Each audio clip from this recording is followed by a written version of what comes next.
Hello বন্ধুরা, আজকে বানাবো মুগ ডাল দিয়ে লাউ ঘন্ট। তো প্রথমে মুগ ডালগুলিকে আমি ভেজে নেব। তো মুগ ডালগুলি হালকা একটু লাল হয়ে আসলে তার মধ্যে আমি জলটা অ্যাড করে দেব। জলটা অ্যাড করার পরে এবার এটার মধ্যে একটা ঢাকনা দিয়ে দেব। তো মুগ ডালটাকে এত মানে বেশি সিদ্ধ করতে হবে না। প্রথমে এগুলি হালকা একটু শক্ত থাকতেই নামিয়ে নিতে হবে।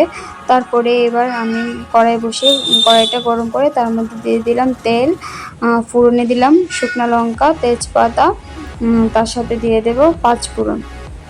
তো পাঁচফোড়নটা দেওয়ার পরে পাঁচফোড়নটা ভালো করে লাল করে ভেজে নিতে হবে। তারপরে তার মধ্যে আমি অ্যাড করে দেব বেটে রাখা আদা। তো আদাটা দেওয়ার পরে আদাটাও ভালো করে লাল করে ভেজে নেব।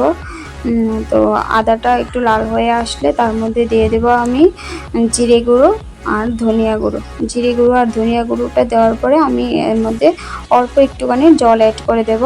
তো জলটা দিয়ে এবার আমি মশলাটাকে একটু কষিয়ে নেব। কষিয়ে নেওয়ার পরে তার মধ্যে আমি দিয়ে দেব যে সিদ্ধ করে রাখা ডালটা, সেটা দিয়ে দেব। দিয়ে তার মধ্যে আমি এবার দিয়ে দেব হলুদের গুঁড়ো। হলুদের গুঁড়োটা দেওয়ার পরে একটু নাড়াচাড়া করে তার মধ্যে আমি এবার যে লাউটা আমি কেটে রেখেছিলাম সেই লাউটা দিয়ে দেব।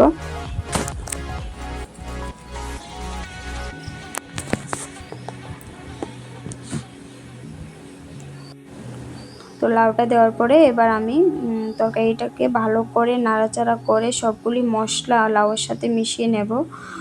দিয়ে দিলাম লবণ। লবণটা দেওয়ার পরে এবার আমি ঢাকনা দিয়ে দেব। তো ঢাকনা ওঠানোর পরে দেখো আমার তরকারিটা এরকম হয়েছে। তো তারপরে আমি ধনিয়া পাতা অ্যাড করেছিলাম, তো সেটা ভিডিওতে দেওয়া হয়নি।